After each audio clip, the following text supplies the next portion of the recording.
Welcome everybody. Um, I'm really excited to be here. Thank you. Cheers, Parisa, for Cheers. coming.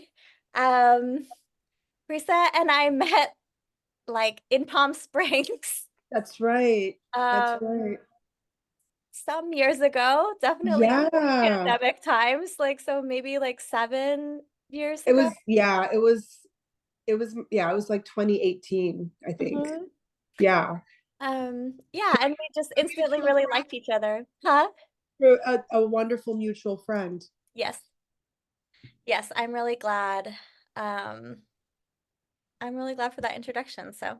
And we had a great dinner maybe a year and a half ago in LA, where we were talking about a lot of self-care topics that I think are gonna Yeah. like weave themselves in today. Specifically, I mean, like business, being a business person, small business person, talking about menopause and perimenopause, talking about um dating as a older femme, um, and just all the things that we do to, um, I want to say lubricate. I feel like self-care. It's like the lubrication that gets you through the journey. So, yeah, I'm really definitely excited Yeah. to pick up where where we started on some of those things and so much more. So thank you everyone for coming. I am glad you're here, and there'll be one more sexy self-care slumber party in August, and my friend Clancy, who is a chef in New York, is gonna be there. So that'll be like a real foodie one. Um, and yeah, I'm just happy you're here. I'm happy you're all taking care of yourselves this summer. Um, it is an interesting time to be like focusing on self-care, and I feel like there's a lot of messages across the board of like self-care is revolutionary to like self-care is frivolous, like it's the whole spectrum is out there in opinion. So um we can give ours. We can give our opinions, I guess. Throw it in the pot. Um, I'm very into right now that there's like a Yiddish word. I got started on it because I'm kind of a busybody, and a friend of mine was like, "Oh, it's like the Yiddish word's like kokleffel, but it means like a cooking spoon."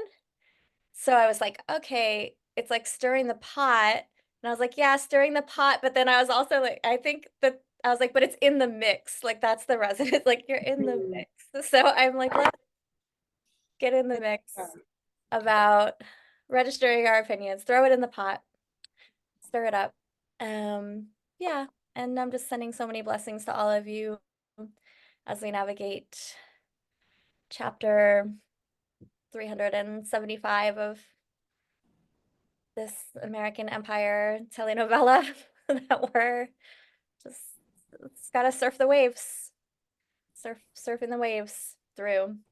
Um, I believe we're all here on purpose at this time. I believe your soul meets your body meets this point in time space on purpose, and therefore we have jobs to do, and we also have vessels to take care of, right? We have to tend to both our path and our vessel. um it can't be about like walking your path till you're ragged. I don't think that is where I'm going to land on that. And yeah, so taking care of our vehicle while walking our path. It's the that's the plan. That's the plan, man. So, yeah, here we are. Do you want to tell us a little bit about yourself? Sure, why not? Hi, everybody. Thanks for joining us. It's kind of like Friday happy hour Mhm. here. Except we didn't have to drive anywhere or deal with parking, which is great. Amen. Um, yeah, let me see. What is there to tell? Okay, so I'm Iranian-American. I was born in Iran in the 70s, immigrated here when I was a kid, grew up in Arizona in the 70s and 80s. It was a very, what's the right word? I grew up in a state that back then was very, very conservative and didn't really welcome immigrants or anybody who was not of the majority. Um, and yeah, so I grew up there. I moved to New York in the 90s to pursue my dream to become a fashion designer, which is what I did. I went to Parsons, I did the whole fashion design thing. But shortly before I moved to New York, I came out. I came out in 1992 um, in an Iranian Muslim conservative community where I grew up. I came out first to myself, then slowly to family members and community as being, back then I identified as a lesbian, now I identify as queer. My desires have become more expansive of different gender expressions. But yeah, so like I came out, and then when I moved to New York in the mid 90s, my dreams of becoming a fashion designer were enmeshed with my being part of like the first real wave of activism around rights and representation and inclusivity for people in the LGBTQ world. And so from a very early start in my career as a designer, visual artist, storyteller, I couldn't just do it from like an aesthetic and just, let's just make money and become famous perspective. It immediately became intertwined with social justice work, um, which again first started with the LGBTQ community, but then became a more broader conversation around Middle Eastern and Swana diasporas and just immigrant communities and all these intersections somehow connected to how, as a visual artist, designer, and creative, I could offer things to the world that were going to honor and offer design solutions to marginalized communities. So from a really early start in my career, everything I did was steeped in inclusivity and a social justice kind of vibe, even though the output to the world looks very like just glamorous and sexy and colorful and spicy. The intentions behind it have always been heavily steeped in this kind of ethos. Um, uh, since I'm sure a lot of the conversations that happen in the Money Witch crew have to do with connecting our self-worth and our like past traumas to how do we put value, how do we bring money into our lives and show our value. One of the biggest I guess thorns and traumas of mine that have followed me. I mean, I'm 51 now and I'm still working through it.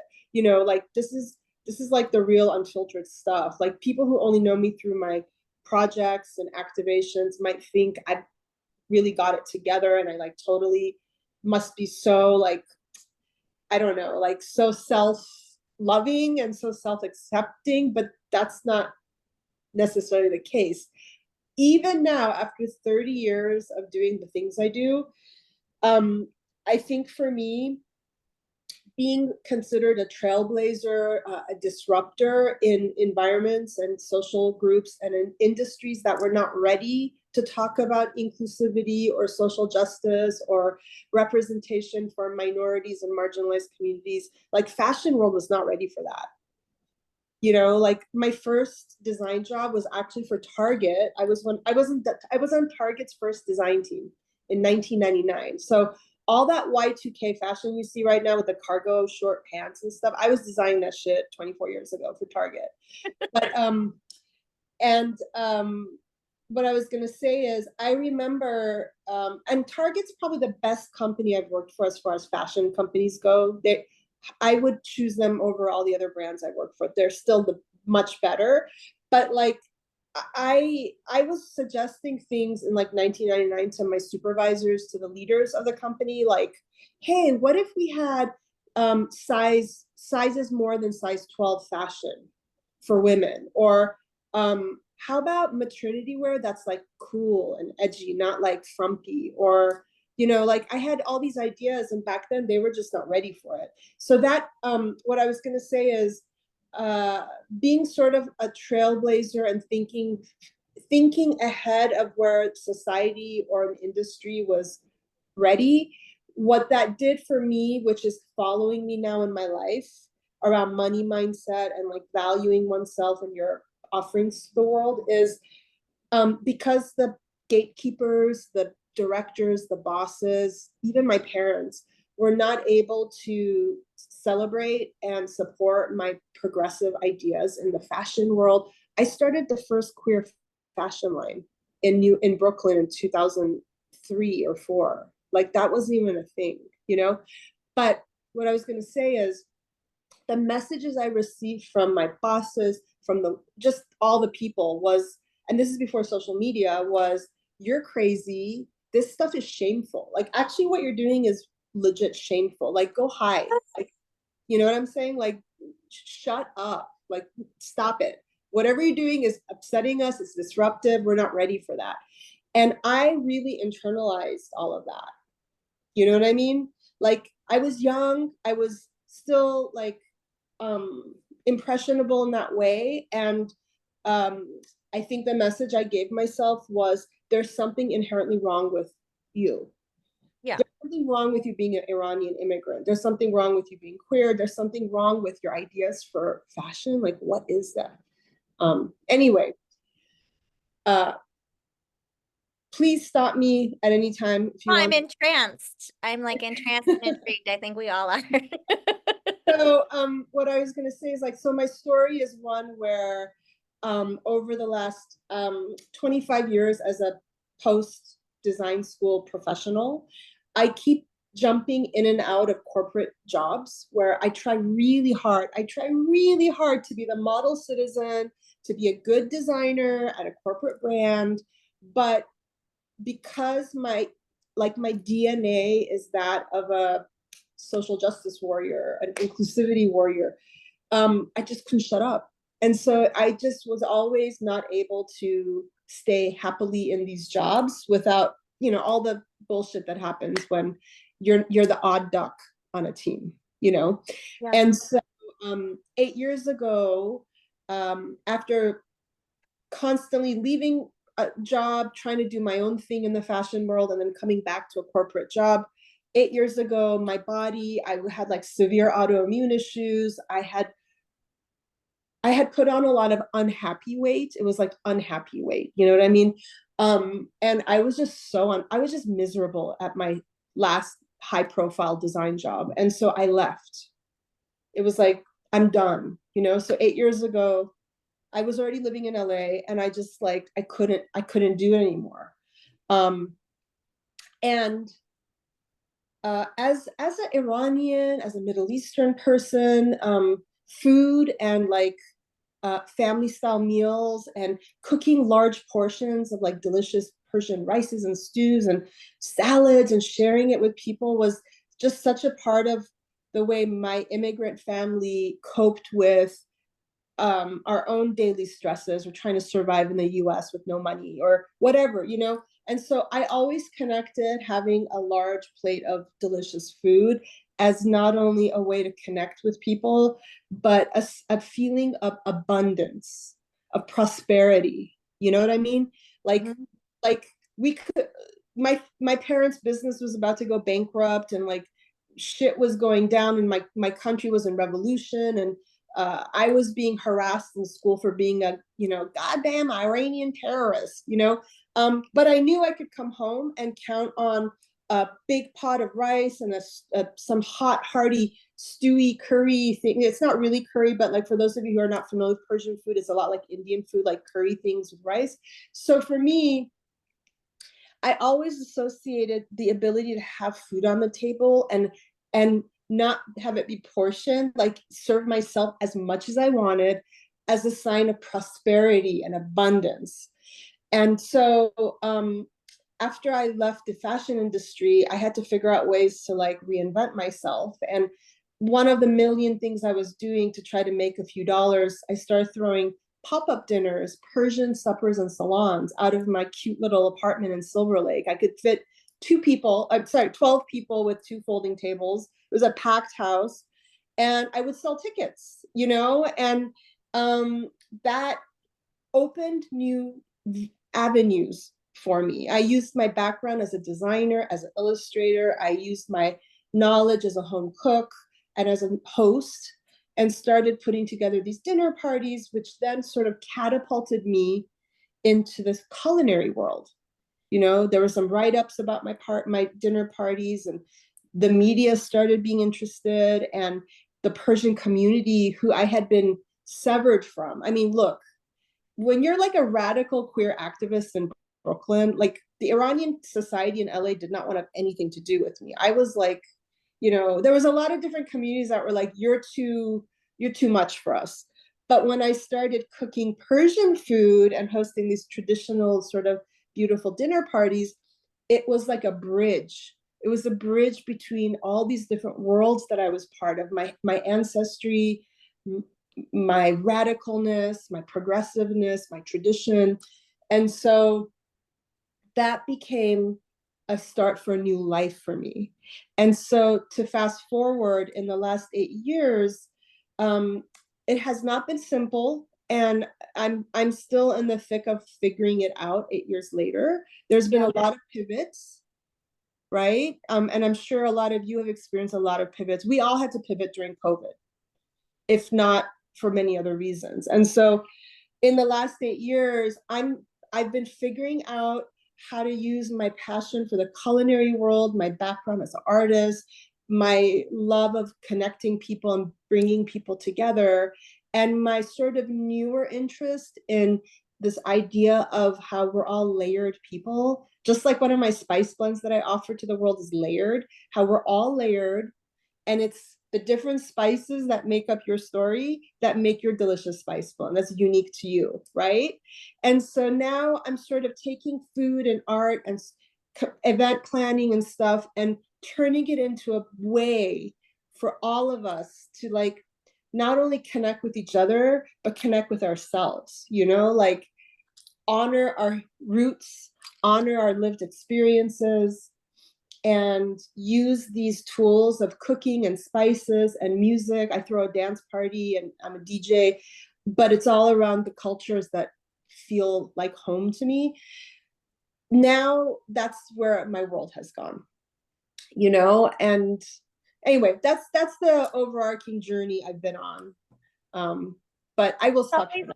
no, it's always been so beautiful to, witness from a somewhat distance, right? Being like mostly connected on social media friends and then like only Yeah. occasionally in person.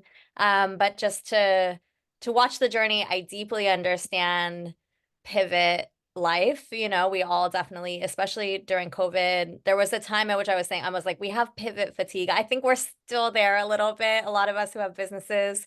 Yeah. Um, but there's something that is coming to mind with what you're saying, which is just the idea of synthesis. And I feel like so much lately, my coaching, my teaching, and like this theme has just been coming up where it's like a lot of people who are offering spiritual guidance right now are really noticing that the need is to help people move away from binary thinking.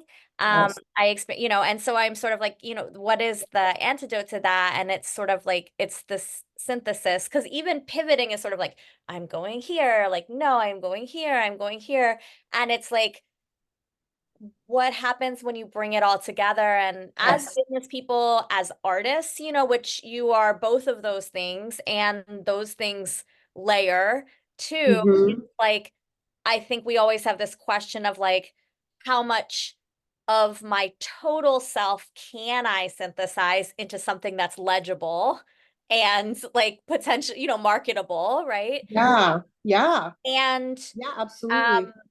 how much do I want to synthesize, how much what's synthesized into my avatar, what is like just say for me, all these different things. But I think that you are such a shining example of like what's creatively possible when you prioritize synthesizing. your experiences into really unique and like complex um and pleasurable experiences. I know that like pleasure, I mean, I've never heard you say this, but I feel like I intuit that pleasure is like also a big part of your ethos because your work and everything you do is also very sensual. Yeah, and just the way you hold yourself is very sensual. So Well, thank you. This is an interesting thing to talk about. I'm curious, like, of who all here um, is somebody who desires pleasure in their own life, and yet they find themselves being mostly a conduit of pleasure for others. I don't know if anyone here can relate to that, but one of the things that I'm literally this weekend going to go step away from LA for a few days, to go to my family's home because they're going to be gone, so I can have some private, quiet space away from the energy of LA. Is I'm trying to figure out literally right now, like a couple hours ago, I was sitting on my deck and asking myself today what actually brings me joy. mm, Because what sometimes happens to people who are the creators of pleasure for others, you know and many of us, in the whether it's the professional work we do or who we are in our personal lives, a lot of our energy goes to like creating comfort and nurturing things for others, right? And so that's one of the self-care things, if we're going to talk about, is I actually need to recalibrate and ask myself, like, why am I doing what I'm doing? Like, am I actually having fun when I DJ my own party, or am I literally just am I so focused on making sure everyone else is having a good time and everything runs smoothly that it's actually like not a pleasurable experience for me? You know what I mean? I really do. Yeah. I You really know, do. Yeah, I've been traveling a lot in the last month and I've had like so many sort of cross-pollination conversations, with lots of people and I do feel like there is kind of a trending idea that I'm working with around just yeah, care. I think I've been thinking about more like care than pleasure, but I definitely think pleasure is a big part of the care that I need. And just sort of like yeah, care, reciprocity, um, and like, what does it mean to stand in like a kind of requirement um, of care as a person in leadership, like in my family as a mother, or like, in my coven or in just like community, right? Like I'm often, um, quiet maybe about like my own relationship to care and then I think people sort of assume I'm curious if this happens with you because I yeah. feel I was sort of saying the other day like um in community I think that I was like I don't get invited to a lot of things and Yes, and I was like and yes, people were like really and I was like yeah I think that people think I'm like really busy or I don't know what they think like I'm often um and they're like well you are really busy and I'm like yes but I still want to be invited to the things because what if I could yeah, go yeah, and I want to feel cared about and I want to feel like I get to spend time with people when they're doing things for me and not just like when I'm, because I'm like, I'll host Shabbat. Everyone can come here and I'll do this. Um, yeah. so really like thinking about these ideas. And I was just in a like vacation, like beach vacation home that it was not planned this way, but there was four of us and we're all like queer moms. Oh, And wow. so we were calling it MILF Manor. And but it was like it was a really profound experience because I feel like the seamlessness with which everything was handled and everyone's needs were met and like, it's like I would start doing something and someone would be like, "Hey, didn't you want to go sit outside for a minute? I heard you say that earlier." Like, "I'll do it." And I was just like, "Oh my God." And it was so profound that it was so profound that it really made me feel like, what is wrong in the rest of my life? You know, like why is this such a profound experience? And all these things that I obviously know already, like misogyny exists and like mothers are expected to just like do so much, you know, and our skill set and our quality of care is like, you know, far beyond like what most other people are cultivating. And to just really like, but to really witness it, it made me,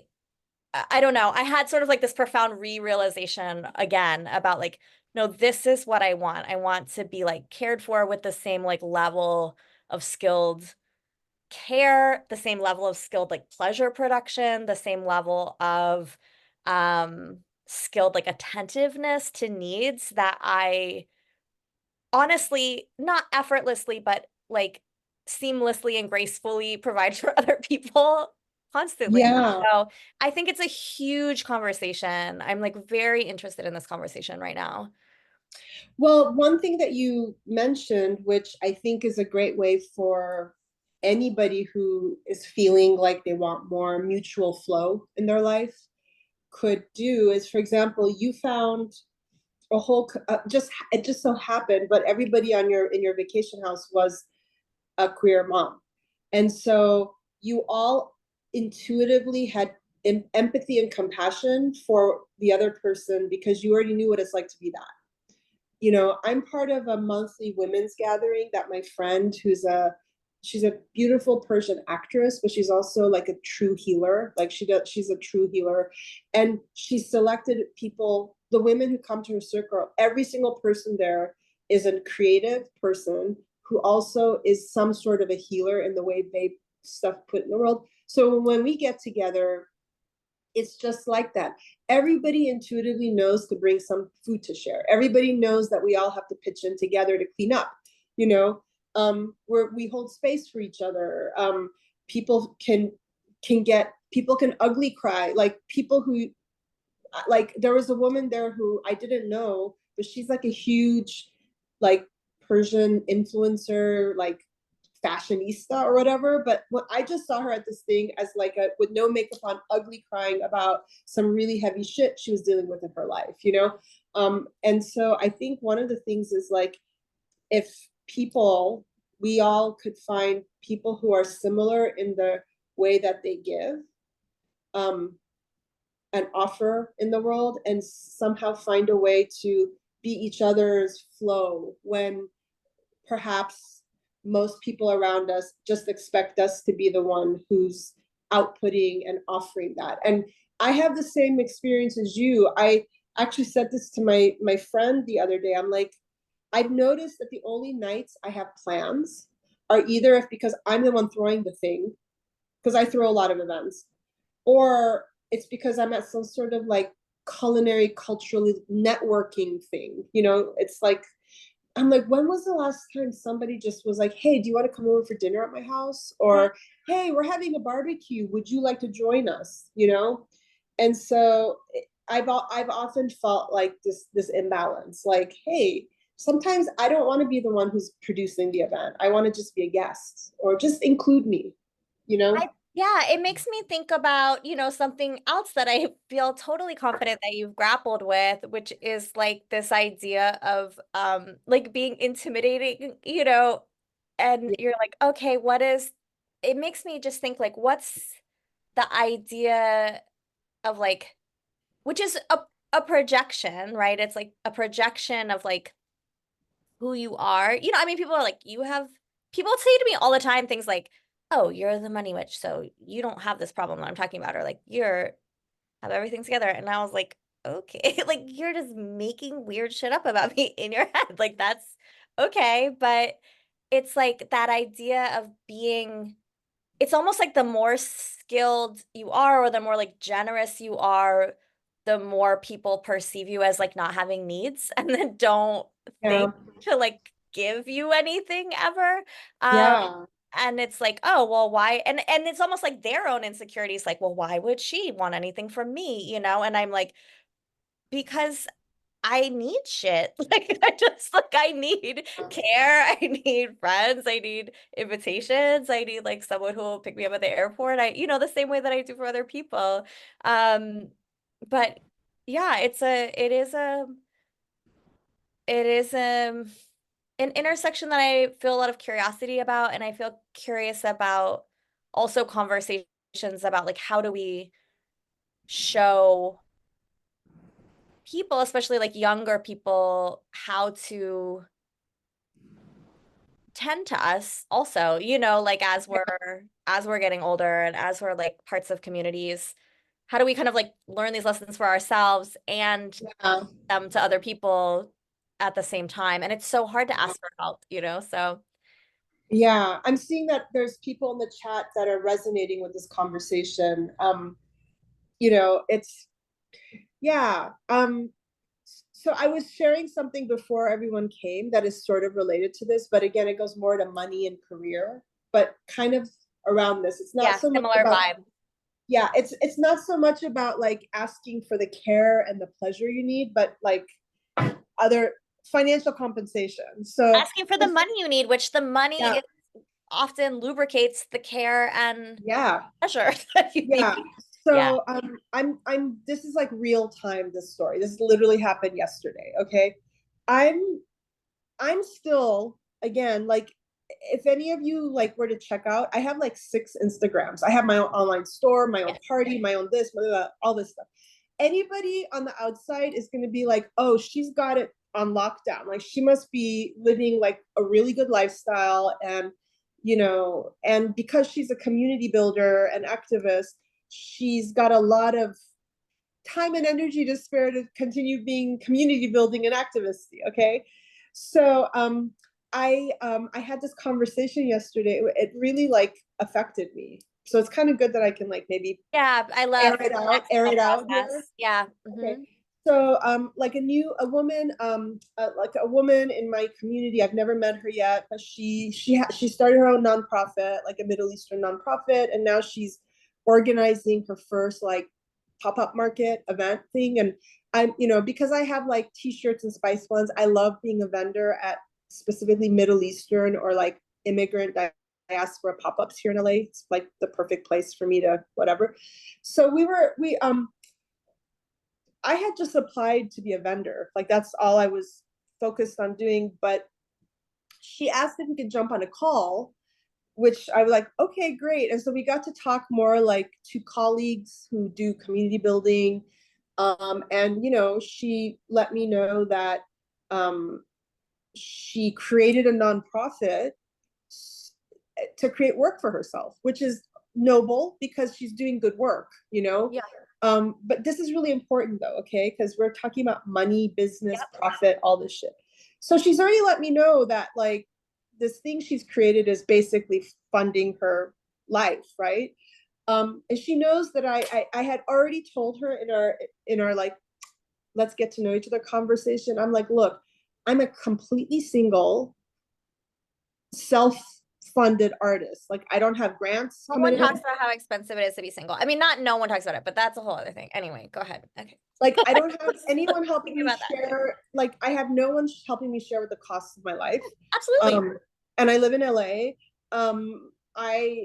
I don't even have a business partner. Like I'm doing everything. I don't even have someone to ask questions or bounce ideas off of. Like should I put money into printing this other T-shirt or should I not? Like what should I do? It's all me. So I already told her like my situation. I'm like, this is me. I'm an artist. I have this online store. I vend. I sell my shit. I'm every penny counts. Because I saw that on her thing. They were like had micro grants, and you kind of had to like write a paragraph about why you felt like you deserved a micro grant or whatever. So I think that was kind of the conversation. Anyway, long story short, and I know she was doing all this from the goodness of her heart, and she's thinking like a nonprofit person. Okay, she's thinking like a nonprofit person. And if anyone here works for a nonprofit or has their own nonprofit, you probably know what I'm talking about. Like Yes. the way you raise funds is not like it's different. Like you're raising your funds in a totally different way than like selling a t-shirt and hoping to make a profit. Um, anyway, she started coming up with, she's like, oh, maybe maybe you can help with some logistics and art direction for this event, since you know how to do all this stuff, and maybe da da da. But there was no conversation about like, and we have a budget to compensate you for your, you know, your consultation, you know. So I asked the question, I'm like, you know, this is kind of an uncomfortable question, but like, for these extra ways that I would show up to help with, because I have a lot of experience with being a vendor, like, is there any compensation? And she was like, well, you know, not really. Anyway, there was a lot she was like kind of suggesting I do in addition to being a vendor, which if anyone here has ever been a vendor someplace, It's exhausting. it's exhausting. Just like lugging your shit, setting up Yeah. your booth. You're up at whatever hour in the morning, like setting it all up, and then you vend all day, and then you're like, now we have to break this down and drive it home and take it back in my house. No, yeah. And this event is like an hour away from LA. So nothing about this is easy for me. So anyway, she was throwing a lot of ideas, and I know she was just brainstorming, but like when I got off the phone with her, I felt like really tight in the chest, and I was getting like a really strong like alert, alert, alert, alert. Like this is how you've gotten sucked into volunteering. I'm like, it's one thing if I had a partner who's like, babe, I got the basic expenses covered. You do you. You be this artist activist sweetie pie that you are. Like, don't worry about like I don't have that. Like, I have to figure out how to pay my rent, you know, like, and I'm looking at, I'm like, oh my God. And so anyway, I'm stressed out because I'm trying to figure out how to turn, I mean, I know that turning your time into money is not the best strategy. I know passive income and I know all that stuff, but like right now I'm trying to turn my time into money and I'm like, Absolutely. whatever I can do, you know? So anyway, I took a beat. This was on a Friday. It was a week ago, actually, this first conversation. I'm like, I said, you know, I'll get back to you on Monday because I still have to feel like I still had to do some, like, I still had to pay for my vendor fee or whatever. There was still some stuff that had to be done. And it was a really sweet conversation. She was really excited to know who I am and all the skills and experience I have. And, you know, she followed up and was like, I'm gonna have you meet I'm gonna have my architect or my whatever, somebody who's doing the logistics meet with you so that you can tell them all the things you know how to, like, you can basically consult them, like tell them everything. So I thought about it, and before I wrote back, I took a couple days, and I'm like, you know what? Clearly, this is a nonprofit. They don't have a ton of money, so I'm not going to be like, well, if you want me to jump on a Zoom and consult you guys on like the logistics 101 of setting up a marketplace, here's my hourly fee. I'm like, that doesn't seem correct for this situation. I'm like, but I just don't want to feel like I'm getting into a situation again where I'm just freely just giving, giving, giving. And I'm not even to some, like, you know, anyway, like for me, Well, I'm to like, someone that you have community overlap with, but that isn't even like your friend, you know, like sometimes I'm like, okay, this person is asking me for this is family, right? Like we're in a relational economy. I would do it, but I'm like, this is just like a person, you for know? me, it's like, for me, these are the things I think about, okay? Because I'm going to tell you how the conversation went, Yeah. which went kind of sideways. Yeah. And I'm trying not to feel shame spiral about it. Um, you know, as we're getting to know each other, she's revealing to me that she's going to be taking this like fabulous trip to create content. I'm like, okay, this person has enough money to like live a life, raise her kids, and travel with her nonprofit. Like, I'm literally trying to figure out how to pay rent. You know what I mean? Like basics right now. So I'm like, okay, well, I think I'm gonna just respond and be like, would it be possible for you to waive the vendor fee for my booth in exchange? Which I can't believe she has not already offered. You know what I mean at Not, this point, but she had like, not. okay, yeah. She had not. In exchange for, and I tried to set boundaries. I'm like, in exchange for a 20 to 25-minute Zoom or conversation with your team member, Mhm. where I can give them you know, everything I know from a Brilliant. vendor perspective. Yeah. Her response was sweet, but with a, you know, she's like, sure, we'll waive your fee. And then she goes something like, as a community member, I would have expected that you'd want to offer your help freely, um, because it'll help all of us. In That 2024? that moment felt very, I felt the shame spiral. Like Yeah. I'm like, oh my God, I'm not being a good community member. Like, how dare I ask for a vendor fee to be waived in exchange for my thought leadership and my experience? It made me feel really bad about myself. It made me feel like I'm being a bad girl. But I responded, and sometimes when you're defensive, your emails can be a little wordy. Like, she was very short and cut to the point, and I was very like, and I'm also a double Libra, so I tend to over explain myself. But like, I basically said to her, I was like, no, I need to advocate for myself. So I thanked her profusely for waiving the fee. And then I addressed the thing. I'm like, you know, as you recall, on the 1 hour phone call we had, I already gave you like freely all sorts of advice and suggestions about what to do. But as part of my own personal growth, I'm trying to get better at like uh, you know Getting paid. seeing, if people see the value in my experience and what I bring to the table, I want to feel exchange. So for me, I thought that maybe waiving my vendor fee would be like a symbolic exchange. I said I'm at a point in my life where I need an exchange of energy. There needs to be an exchange. Yeah. And I don't think that there's anything wrong with that. It There wasn't is like nothing wrong with that. $500 an hour for consulting. I'm like, just this. It was a $75. In my head, I was like $75, but yes, no, It was that's so $75. silly. It's not like I was asking for like, it was the symbolism. Like, please give me some. Please make me feel like you understand that I literally spent an hour telling you that I'm even applying for your micro grant because Yeah. every dollar counts in my life. So, and then anyway, these are the It's so kind of things. shaming. I feel like it's that very like, oh, well, you can have the scholarship, like if that's what you need, like it's just that is, I don't know. Yeah, I think like yeah. I can't believe that, this person is out here like shaming women in the community, like that's Well, shameful. the thing is, like, and I didn't want to get into it with her, but I'm like, it's easy for you to say that when you're clearly getting funding in your nonprofit to do all this. However you're making your money, you're okay. You know what I mean? I'm not. Like, I have to vend in the hopes that after I pay all the costs involved with my merchandise and the time and the labor and the creativity, that I can justify all of that for, like, maybe I'll make a few $100. Yep, It's I like, do. so it's like, I didn't like that somebody who was not had never, from what I understand, has never worked in a for-profit world, was kind of throwing shade at me for wanting some sort of exchange. So that's it. That's it.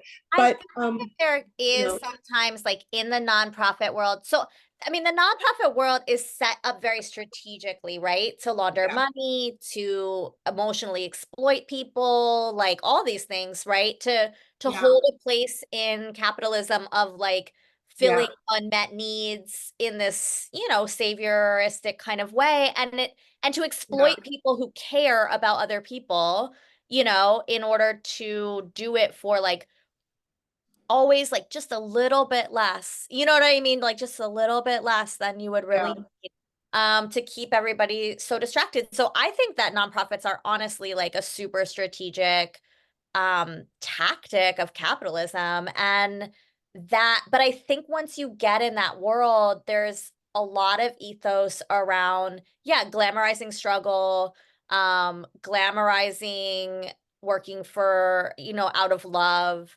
yeah, um and then like yeah, shaming, like kind of like shame has always been a way of cultural um conformity to like to push people towards cultural conformity, but the nonprofit culture of shame is like, yeah, shaming people for even talking about money, for like wanting to make money, um for not just like working out of the good of your heart with zero class analysis.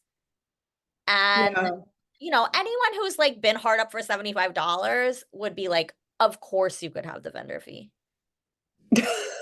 You know what I mean? Yeah, Just like, don't even worry about it, babe. Like, yeah. Yeah. Yeah. By the way, I'm really appreciating everybody's comments in the chat. Um, I'm not very good at like my nails are long and I'm not very good on this little keyboard to clackety clack respond right now, but I'm reading everyone's comments. Thank you for all the Yeah, Katie, this is really interactiveness. good. The privilege to delusion pipeline is long and strong. That's a good one. Yeah. Anyway, I don't want to make it all about this like profit for nonprofit world because Yeah. obviously there's a lot of good. And I've as an artist, I've had several nonprofits be able to like commission me to do public art installations and stuff. So, you know, it's not But it's the one way way. the individuals in it are navigating, right? Because Yes, she could say, yes, oh, well, of course. And like, actually, let me see if we can like get you a consult fee from this grant we got, or, yeah, yeah, whatever. Like, it's like yeah, one of those, like, if I'm going to eat, everyone's going to eat mentalities. yeah. And I've had good experiences with nonprofits who, when I said like, "Oh, you want me to come and talk at this dinner? Do you guys have like an honorarium?" And they're like, "Oh, okay, let's look into that." You know, so I think the only reason I brought it up is because I just want to say like, even someone like me who's been working in like it's like the creative industries and whatever for so long, I still uh I still am experiencing awkwardness around and asking for basics. Like this is breadcrumbs I was asking for. You know what I mean? Or you know, any of us, like if you have lived experience and you consider yourself to be like, the word authority is a little lofty, but like if you know your shit in something and people are basically trying to like pick your brain for free, but the person who's picking your brain is not like a student or another like self-employed person who's but if it's like a corporation or a nonprofit who's trying to get your goods without like fairly offering it, that's where it's like no, like that's not okay, you know what I mean? Yeah, this is Also, a form of self-care. also shout out a fabulous friend of mine, Lizanne, another femme, is on the line. I don't know if you two know each other. You do, yeah. Hi, Lizanne. I've actually had the pleasure of working with her on a really cool project where I got to illustrate some very spicy illustrations for a company she works with and does all the like art direction and graphic direction. Oh, hi, Lizanne. There she is. Hi, I'm like I was on my phone and I'm trying to join on my laptop and I don't know what I'm doing. Hey. Nice to see your Um, face. Hi, I don't know what I'm doing. I was like on my cell phone and also now trying to join on my laptop, but it's really lovely to see you, Jessie, Susanna, and it's lovely to see you, Parisa. I didn't mean to call you out. I was just like, No, it's fine. It's yeah. fine. I'm fine being called out. But yeah, like, okay, so there's something else I'd love to talk to you all about Yeah. since we're talking about worth. I had this conversation with a much younger Persian girl who's in the fashion industry and is kind of trying to get out too because it's so toxic. But she and I are both really involved in like what's happening right now with like Iran, Palestine, you know, all the Middle Eastern shit that's going on. Like we both really put a lot of our social media energy over the last few years into like helping, you know, spread the word, platform, whatever. And we noticed something and we noticed something which I'm not going to go into the details of it because it's going to be too irrelevant to this conversation, but we were noticing how like some people in our world were just doing such a better job of like advocating for themselves and branding themselves and creating like entire businesses, like thriving businesses around their social activism. And we noticed that like we noticed that some of the people who are struggling to do it well are actually the ones who grew up very visibly Arab or very visibly Muslim or very visibly Iranian. Like we're talking like the one eyebrow, the one mustache as a girl, you know, like the crazy frizzy hair, like the skin, like parents, moms in hijab. And we were talking about how a lot of us who grew up where we were very marked as Muslim or terrorists or whatever in America. A lot of us are having a much harder time taking up space and like really shining on these platforms and like comfortably connecting our Middle Eastern heritage to whatever products, whatever we're selling, but in a way where it's just fearless and like, yeah, you know.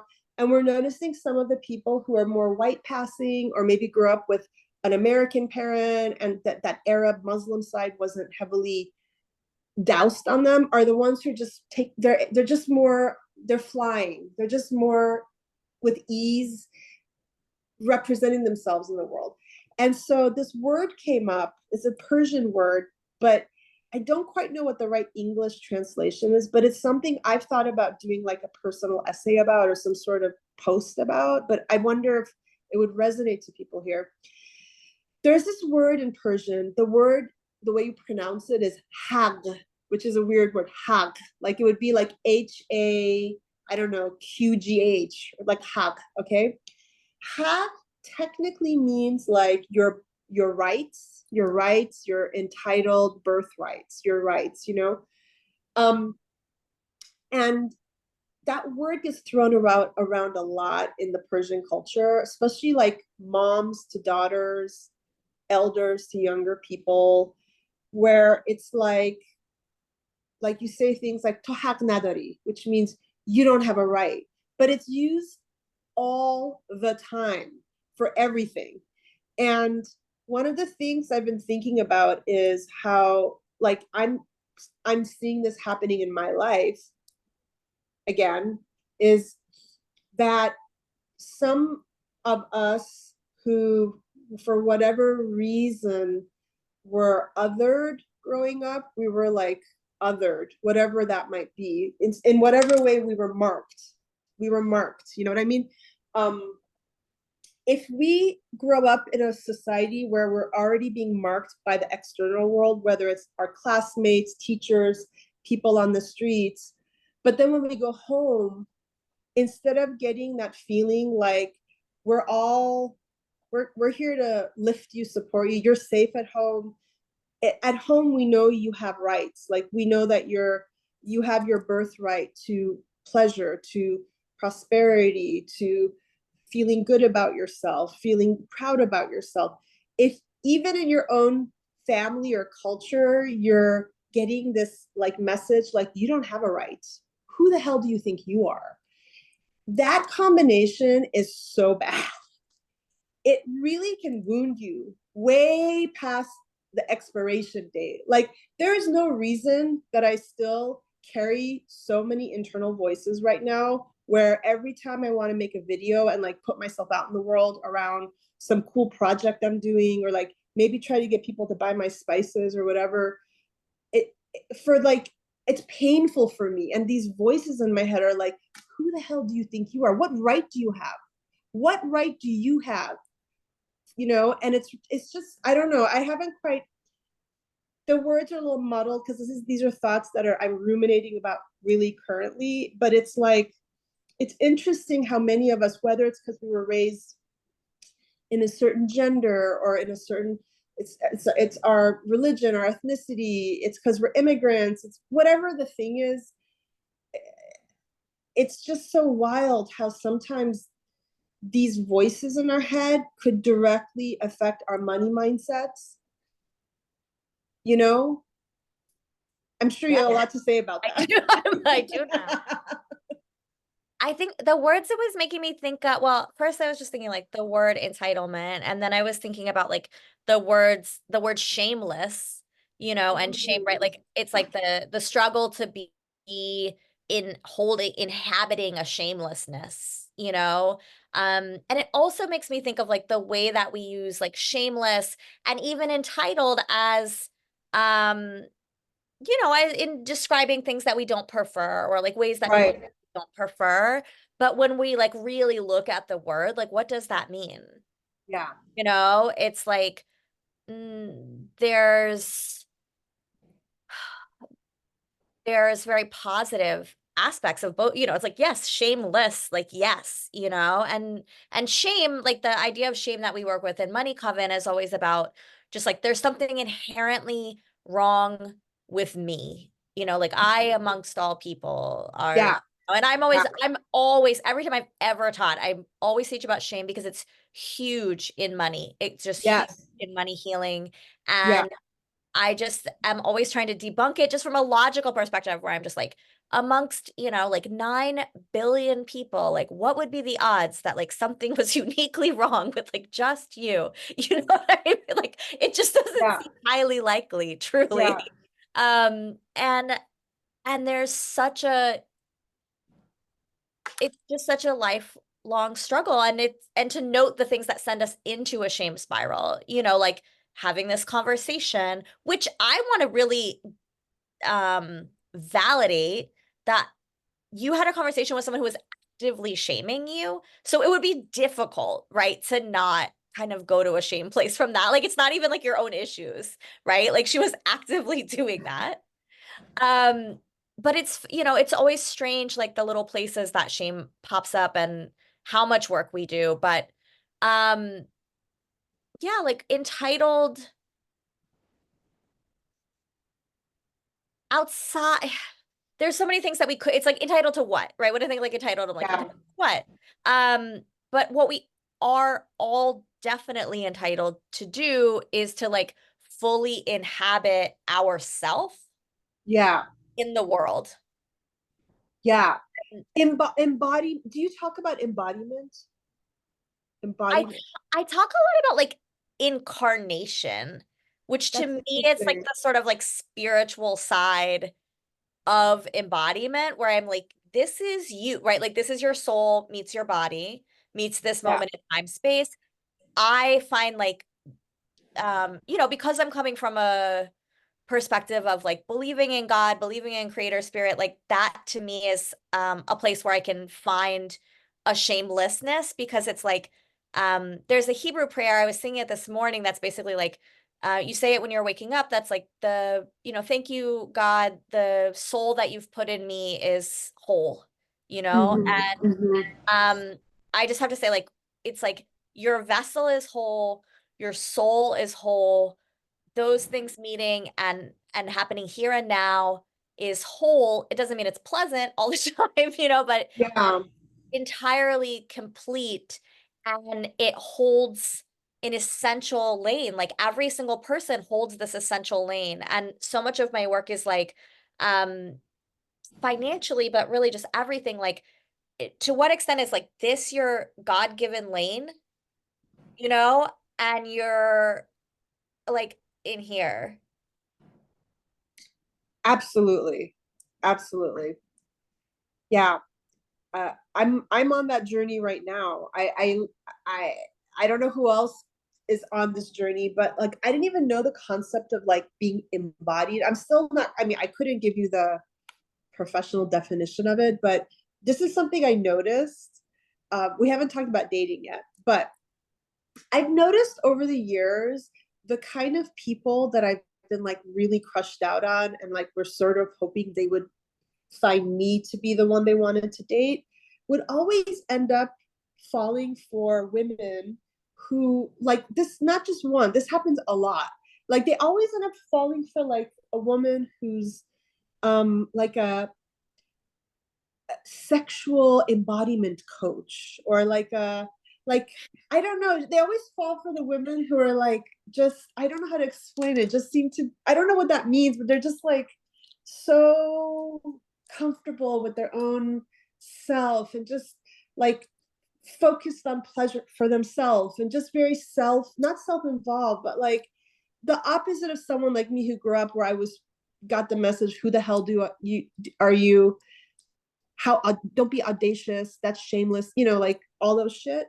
Like the opposite of that, somebody who just can like lean into their like divine feminine, like I know I'm delicious and my priority every day is just to like embody my whatever, like I don't know what it is, but these people couldn't be more opposite of me, meaning like yes, on the surface when you see everything I put out in the world, you're going to be like, damn, Parisa, she's like one sensual pleasure, I do feel like that about you. one Yeah. sensual pleasure mama, right?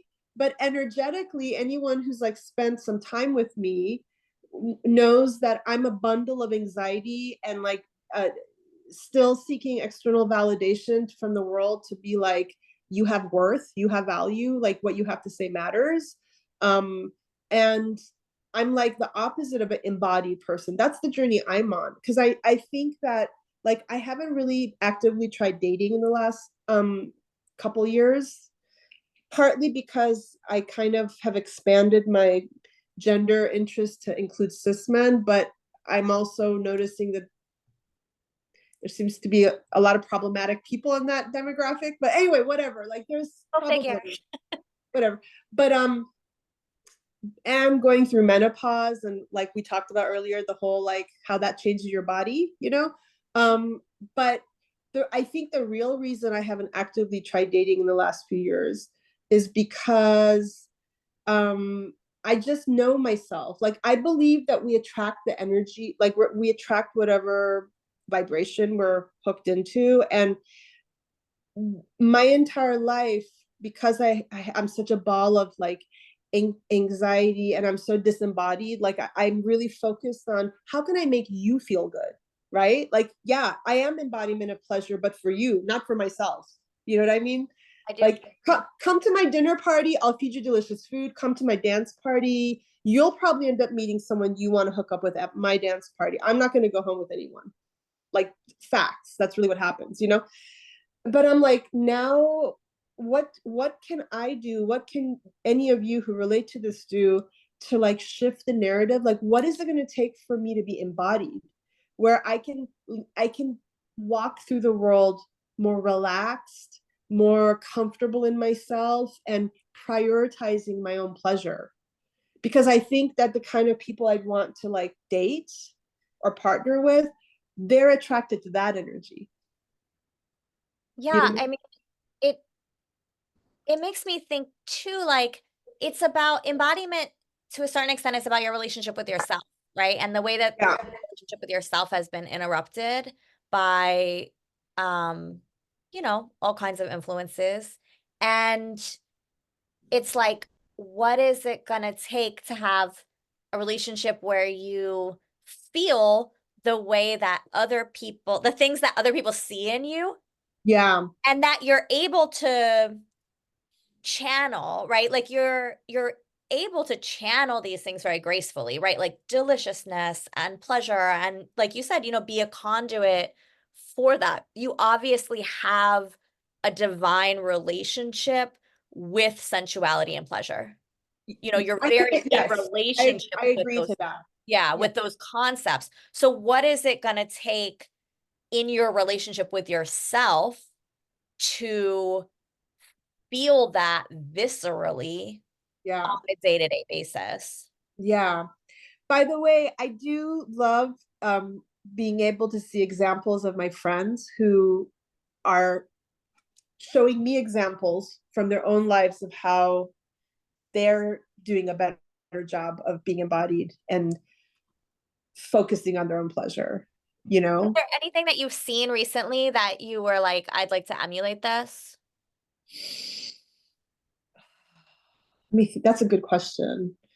Um, well, I don't want to put Lizanne on the spot. This wasn't recent, but That is I'm trending. not going into any details. You know, because what happens at her birthday party stays at her birthday party. But like, I was at her 50th birthday, and I was really Feel touched and feel free to inspired. share, by the way. Feel free to share. It's all Okay. good. Yeah. Like I was just really I was really, because my god, I have to compare the difference between her 50th and like mine. It actually, that would like literally give you the example of what I'm talking about. Okay, her 50th, she had really thoughtfully put out in the world what she wanted, you know. And she's done a great job of nurturing a group of very close femme friends who've been together for decades now. And so it was like a collective planning of her birthday. And I mean, you can go into the details yourself if you want, but she really asked for very specific spicy things that she wanted to happen at her party.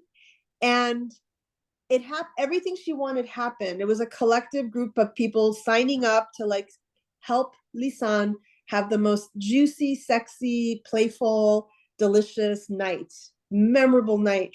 And I remember watching her and her gal pals and everyone who was creating this like special experience. And I'm like, these people are experiencing what I see as like truly unbridled joy and pleasure. Like no one here is, I don't know, like I'm so used to throwing parties and the whole time being so worried as the host to make sure everyone else is having a good time, but I don't like, I'm not even in my own body ever. So it was like really nice to see. That was an example of embodiment. Be like, okay, the birthday girl is able to stay in her own body and like actually enjoy herself. She's not like out of her body worrying about everybody else, you know? And she was able to ask for what she wanted. And she's nurtured a close enough group of friends that they wanted to honor her and give her what she wanted, you know? And that was a great example. I'm like, wow, that is so different than my 50th birthday. Yeah. Well, I really Oh want my to God. like bless you with that. I was somewhere earlier in this summer, or it's just earlier in July, and this kind of chant came up, and I keep like invoking it. Like, this is the summer of it's know what you want, say what you want, get what you want, right? So it's like that was the perfect example. I find sometimes the barrier to like saying what I want is knowing what I want, Yes, sometimes I yes, don't know it, so it's like, yes. oh, okay, Wait, yeah, speak to that. okay, this is really important. And like, I myself don't know how to use Zoom very well, so I don't really know how to do the raise your hand thing when you want to see how many people like relate or whatever. Yeah. So I, but I listen to so many manifestation and da da da da da. Like I've read all the books, I listened to all the YouTubes. I've memorized all of Abraham Hicks. But to your point, you got to know what you want to put it to call it out. And one of my biggest personal challenges to this day is and it's partly because I also was like, I had I grew up with one of the people in my life was a narcissist that like heavily influenced me, all that stuff Yeah. where you are so concerned about what everybody else wants. It's really hard to know what you want. To this day, I have a hard time, like vision board. Are you kidding me? I don't know how to do it. I mean, I'm a visual artist, but I cannot create my own vision board because I have a very hard time beyond knowing what project I need to get done to make XYZ dollars so I can pay my rent or to do this event. I cannot, it's almost like I have an inner somebody who's like still saying, who the hell do you think you are to want nice things? So I have a hard time uttering even, I don't go window shopping. I don't go check out new cars to see what's nice in the market. I don't do all the things that like most humans like to do, like dream about the things you want, the pleasures you want. The only thing I do know is like I like to travel, so that I try to put out in the world. But like, does anybody else have a hard time actually visualizing your desires? Because this has eluded me my whole life.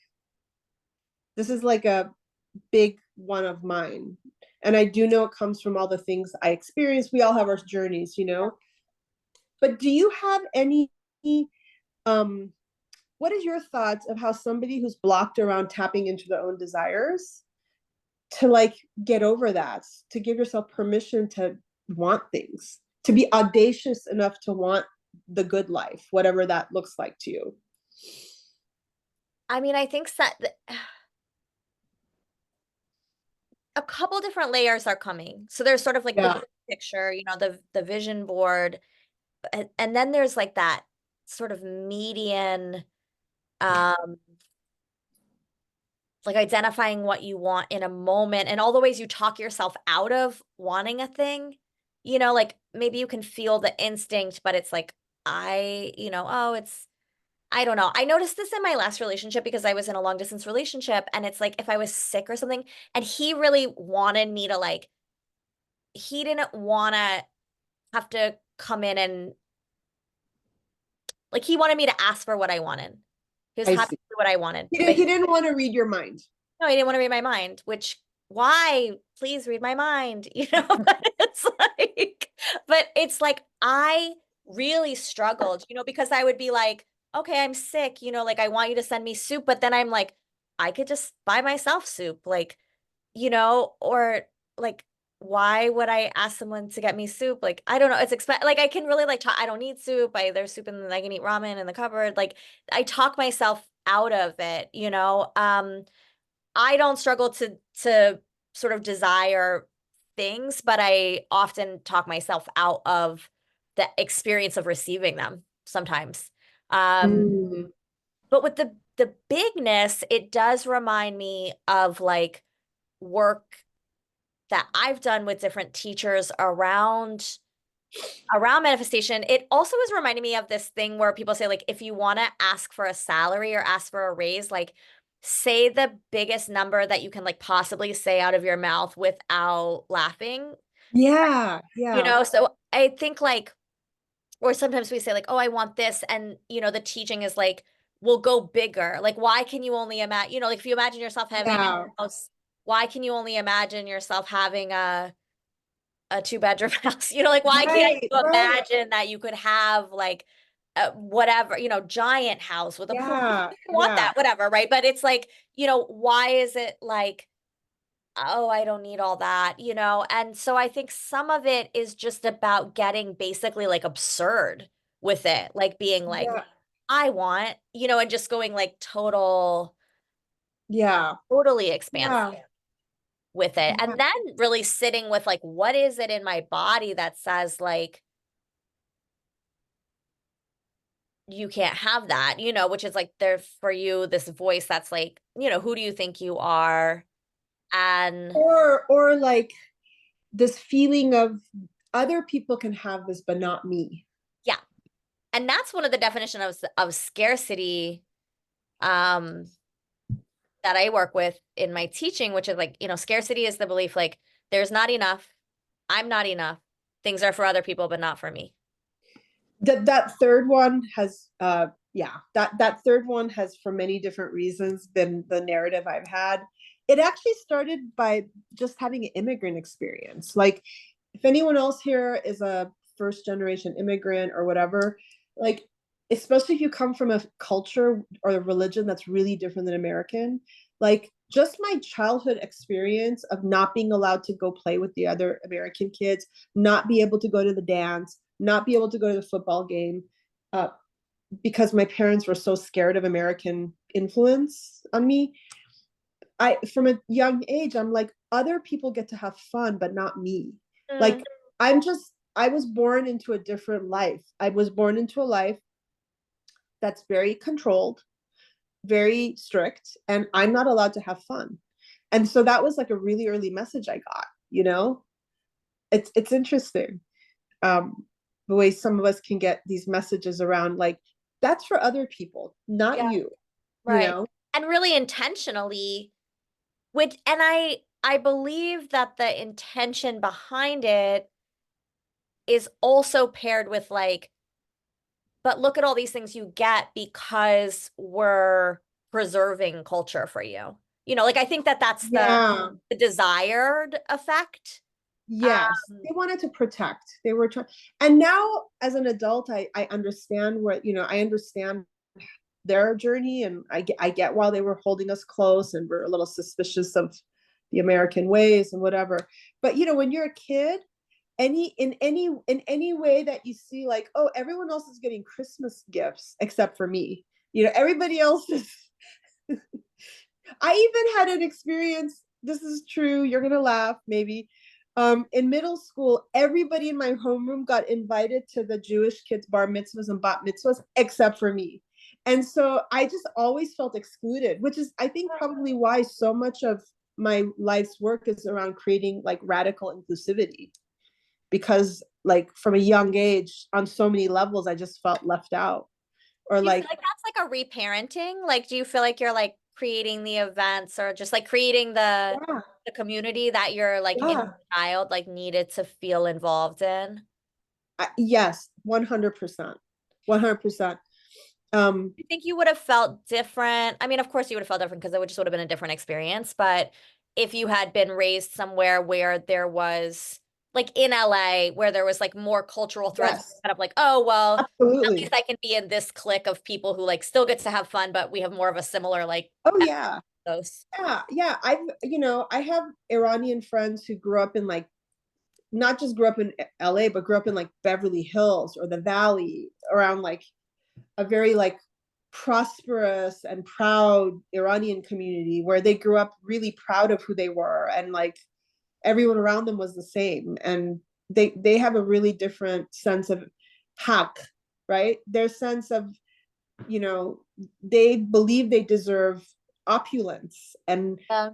and you know, all the, they deserve all the good things in life, you know. So yeah, it's interesting.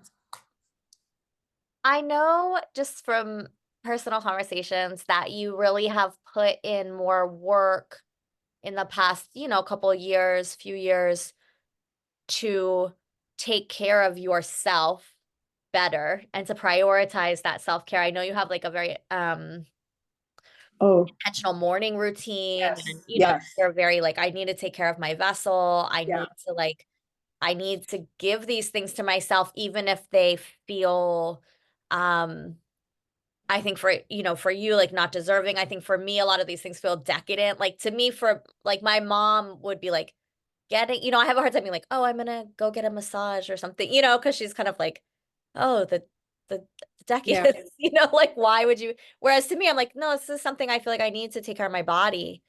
Um, this is like for health, even. Mhm. Um, yeah, where like what was that switch for you of just saying like, I'm gonna do this. Like I deserve this time in the morning. I deserve the like Mhm. the softness. Yeah, that's a really good question.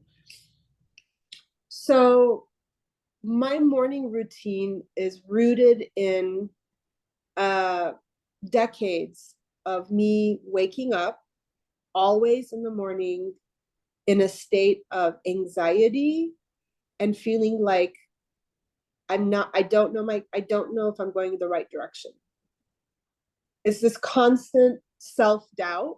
Even though I'm doing it, I'm doing all the things. I wake up, and again, we can go into the reasons why I've done therapy, whatever, but like I wake up without, instead of me waking up excited about the day and like I'm on my path. I know my path, I know my mission, I know my why, and I know the choices I'm making today are the right choices.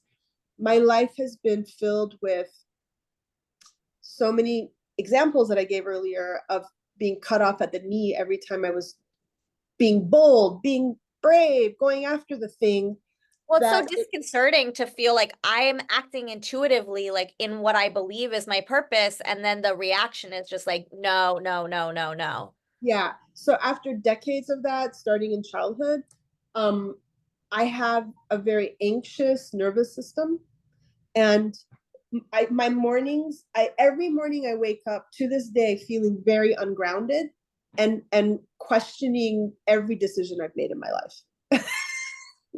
It's intense. Casual, casual. Yeah. Casual morning, you Yeah. know. And so I have to give myself like a 1 hour head start to the day where I have a routine. And the whole routine is simply to get me at what most people's base level is. Yeah. You know what I mean? So self-respecting, honestly. You know, and so for me it's become survival. It's my survival, you know, and there's probably a reason why I've resisted returning to a classic 9 to 5 job, because I know that my mornings are rocky for me. I know that I need a lot of quiet and a lot of peace, and I need to do my thing. I need to listen to whatever talks I like to listen to in the mornings that help ground me, whatever spiritual talks or people whose messages make me feel safer in the world. I have to make my lists. I'm very much into my lists. It helps me feel calmer once I get all the shit down on paper. I got to start my day with my beautiful French press coffee. I gotta have my coffee, you know, and I gotta allow myself to get that coffee and go right back into bed and sit quietly with it, you know. Uh, yeah, those things are really important. Sometimes I'm better at doing some writing. Sometimes I'm feeling less frantic, and so I can actually write down my feelings or what's going through my head. But some days the most I can muster is to just get the to-do list or just get everything that's in my head down. You know what I mean? But like the key is to feel grounded. And I think every one of us has different rituals that we do to help us feel grounded and safe in the world. I'm curious what it's going to be like the day that I do have a long-term partner, because I've been like, I've spent most of my adult life very much single and like without roommates, just me. And considering this non-negotiable morning routine I have, I kind of am like, well, it's worked out for me because I seem to need a lot of quiet time and a lot of me time and a lot of morning time. But I'm curious what it'll be like one day when there's somebody else in the bed. Yeah. And it's like, hey, I need this quiet time to myself in the morning, you know? I've mostly lived alone, in terms of, well, I've had roommates, but I've mostly lived alone in terms of like not with a partner. And my last partner, we were long distance, so we would like spend extended time together, you know, like he would come here for 10 days or, you know, and learned very quickly something that I think has always been Mhm. true about me, but I didn't really know, which is like, I cannot handle any emotional content in the morning. Like, it's like if there was anything that would arise at all, Mhm. I would just like cry. Like, I'm just like, Mhm. I can't do it. I can get up and, um, I can get up and work. I can get up and do things around the house. Like I often get up and kind of like start cleaning immediately or Oh, wow. that. I think some of it's like single mom life because it's like Yeah. I often have to just get up and be like, what we're doing is cooking food. Like what we're doing is, you know, we're making lunch. We're fighting with our child to get out of bed. We're like, you know, doing these things that just have to get done. So it's like I can do physical tasks, like I can putter, but if there's like any emotional content, I'm like basically gonna have a breakdown in the morning. Wow. I mean, hats off to all of you who are moms or parents or even fur parents. I don't have any other living thing that depends on me. But sometimes I wonder if I did, if when I wake up in the morning, I would wake up with more of a sense of purpose. Because it's bigger than myself, right? Like Yeah, get up, this creature needs to be fed, taken care of. There somebody else has needs, and you're the one who has to make it happen. I'll be the one. It was very profound. I remember the first time I got sick when after I had a baby, and I think my baby was pretty young, like, you know, definitely less than a month, maybe less than 6 months. And, you know, I was used to like, oh, you get really sick. So you just sleep for 2 days or, you know, like watch movies. And I was just like, oh, like no one gives a fuck that I'm sick. Like, Mhm. doesn't matter. I still have to breastfeed this kid every fucking Mhm. 5 minutes. I still have to like, you know, whatever it is, right? Like change diapers. I still have to, you know, and I don't think it's good. It's not good. But I also remember in my divorce when I was like really, really depressed, being like, there was a way, even in the kind of brutality of like the needs that a kid has, where it could just be like, you can't spiral out too far. Like you just can't. You know, like it's like you don't feel good, okay, but you still have to be able to like make a sandwich and take this kid to the park. You know what I Right. mean? You can't like take it too far. There's nowhere to go really. So I do think it can, I don't know if it creates a sense of purpose, but it certainly creates a sense of obligation. Yeah. An obligation is a purpose, I guess. Yeah. So interesting. What It's oh, go it's ahead. nice having these conversations. I'm in my head a lot, you know, like I'm again, I don't have somebody that lives with me that I can like banter with all day or Totally. whatever. So Yeah. it's kind of nice to have these like open conversations with other human beings, you know, it's Yeah, good.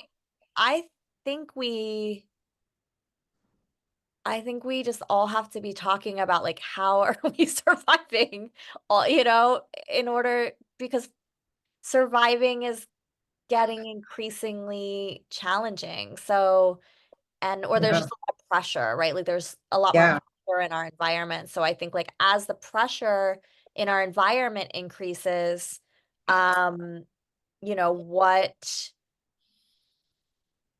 strategies do we need? And I do advocate, I think especially people in the artistic and healing realms, um, when I'm working with people one-on-one, and I've tried to take it more seriously for myself too, to just be like, um, I'm a high-powered but very delicate machine. I mean, not to That's a like, good t-shirt or cap or a yeah, mug. like I That's a just good like mug. You should I add that to your merch. yes.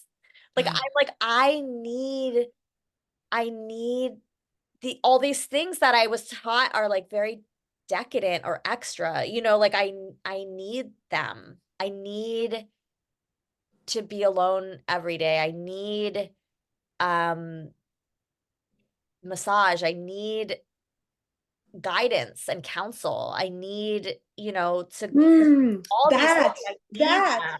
And I Okay. I have Yes, to have that. them. I have a friend who like I feel like I don't even know how many times a day, but it's like she's like she has to meditate for like 10 minutes. It's like 3 or 4 times a day. And she's highly, highly psychic and That's highly amazing. gifted. And it's like Awesome.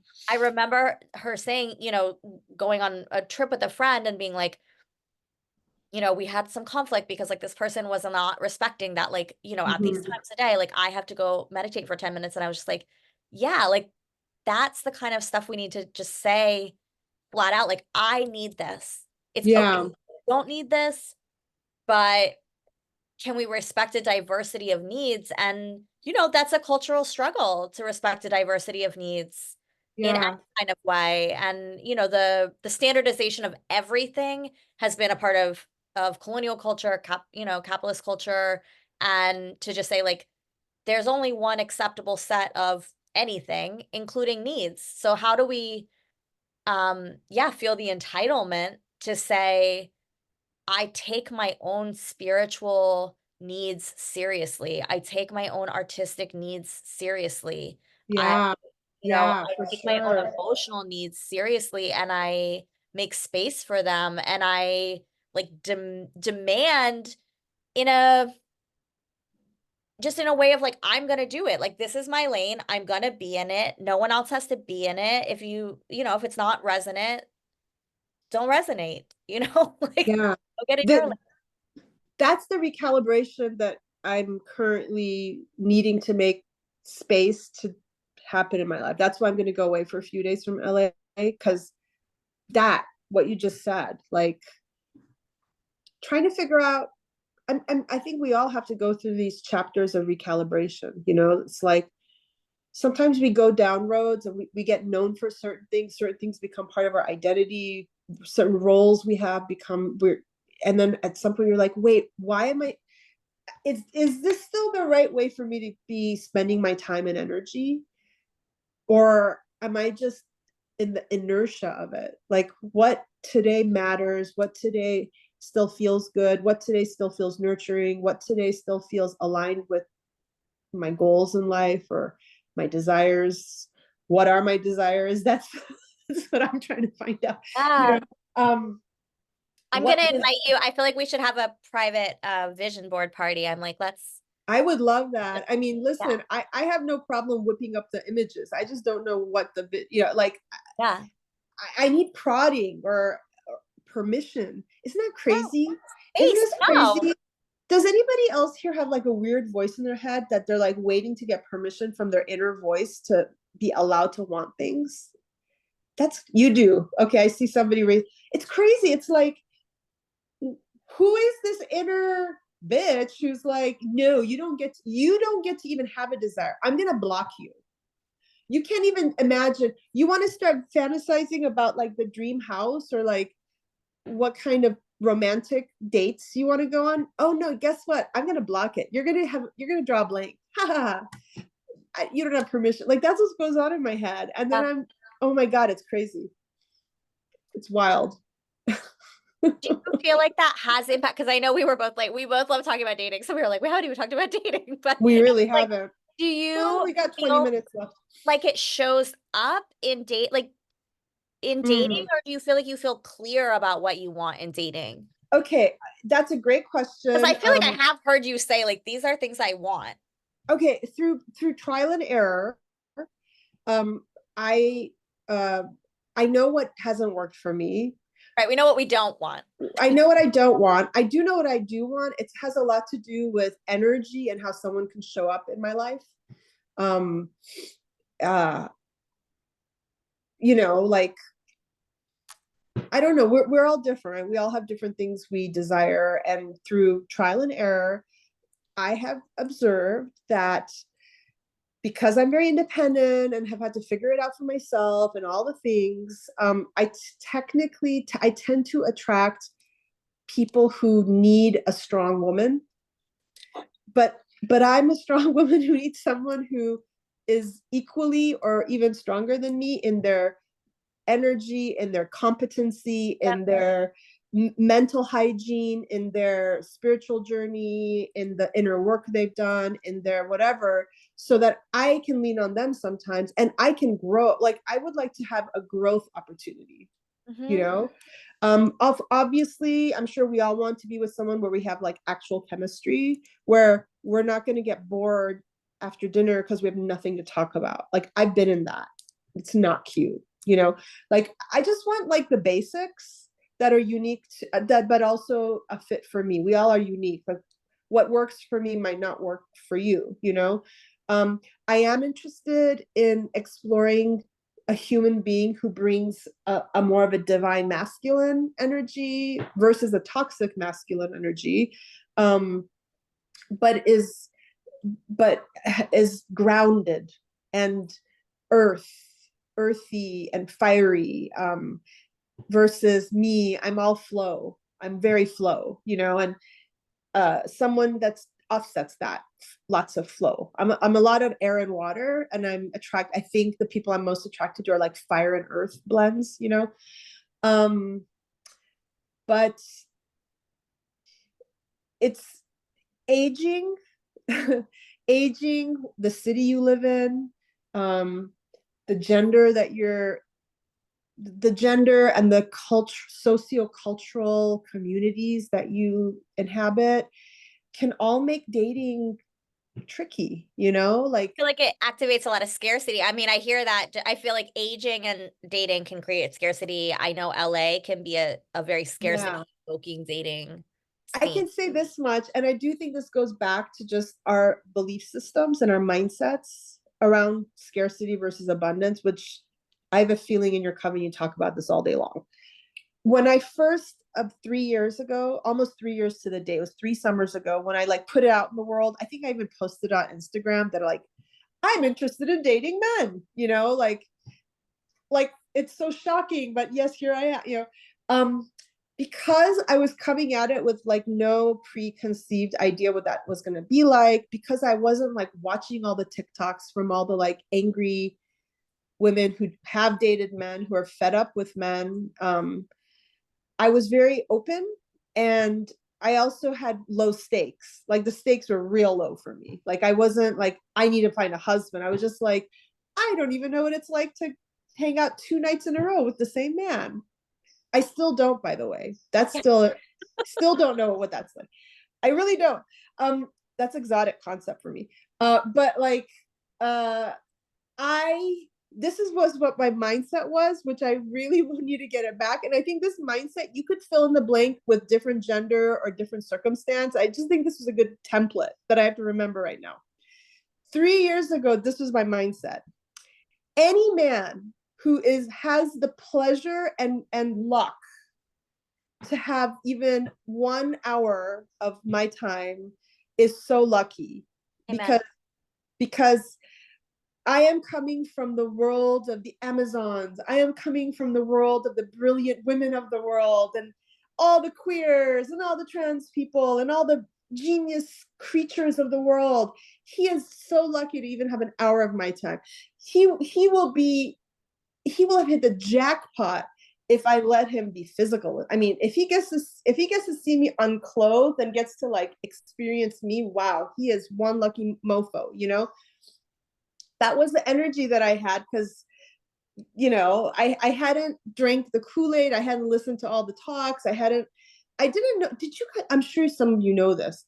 Do you know how many YouTube TikToks are out there where men get paid to be coaches to teach women what you have to do to like attract men and how you need to behave and how to keep them around and how not to scare them away? And I'm like, oh my God, what the hell? Like, look at Mother Nature. In nature, the men are the ones who are the peak. The men are the ones who have to do the dance and put on the beautiful feathers and try to like, what the hell just happened in this crazy world? Anyway, how did we get on this conversation? Yeah, so that Yeah. that mindset of feeling like you are that you are so valuable, that you are so precious, that it is a blessing for anyone to have an opportunity to be with you, that went away quickly once I actually started like paying attention to what like straight women around me were saying or about what's going on or like whatever. But it would be very interesting for myself and anybody else to be like, wow. Oh, because the thing is, with that mindset, I was attracting organically, not through online dating apps, through Facebook and Instagram. I was getting restaurateurs and chefs and quality men who were like following me on my journey and inviting me and cooking 5-course dinners for me, wining and dining me and treating me like a queen. Why? Because I think that was what I believed. That was what I believed I should have. You know what I mean? None of them worked out. Every single one of those men had a red flag that came out on the first date. And because I'm not invested in men, I saw those red flags right away.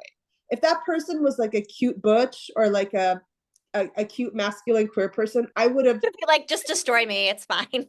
It's fine. Destroy my life. I don't even care. Made me want them more. I'm like, yeah. Oh my God, how charming. How charming. Ruin me. I see some of you other femmes giggling. I see that. Anyway, yeah, so it would be amazing if all of us, if we're single and wanting to date, I'm saying this for myself too, because it's been dry for the last 3 years. I haven't even put myself out there, and my attitude has changed because I started drinking the Kool-Aid of how women are supposed to be, whatever that fuck is. And there haven't been any quality humans sliding into my DMs wanting to cook me 5-course dinners. You know, so like your resonance, your frequency changed. That's right. Yeah. I finally, like, about a year ago, I started working with someone who I call her my money witch. And for so long, I was like, I need a money witch. Like, who's gonna money witch me? You know? And I found her, and she's just like a real wacky lady. And I don't teach law of abundance stuff. I don't, you know, it's just not where I teach. And I find like, you know, the spiritual bypassing and all the whatever. It just like, there's just so much with it that is often so unsophisticated, but she teaches a lot, you know, but I was like, I need to shift something just internally for myself. What is it? And, you know, she just is like, there's 2 things you need to be doing. And one of them is like, just cleaning the gunk off, right? So it's just like noticing the gunk, finding the gunk, cleaning off the gunk, like, and there's just days where you're just gonna have to be in the gunk. You know, there's months where you're just gonna have to like, oh yeah, in the gunk, absolutely, and in a way where you're like, you're cleaning it, you're cleaning it off. But every other day, you have to be like, you have to have your vision.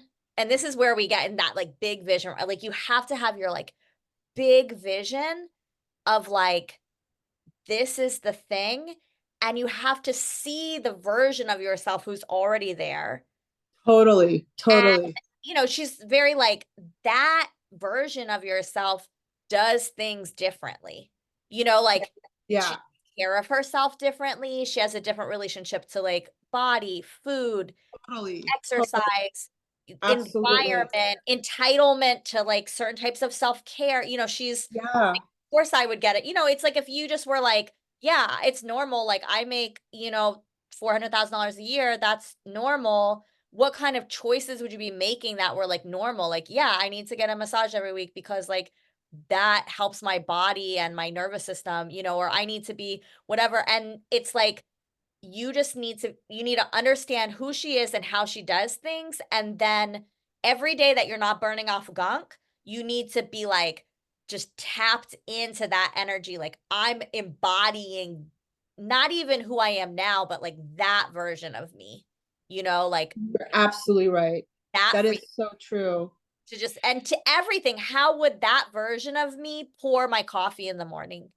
You know, so Totally. whatever it is, it's like maybe you keep your French press, but you're like, that version of you always, you know, buys this like very expensive cinnamon and like also puts that in. Do you know what I mean? Or like that Or version buys only very drinks like expensive grass-fed gourmet, half and yeah, half in a glass bottle.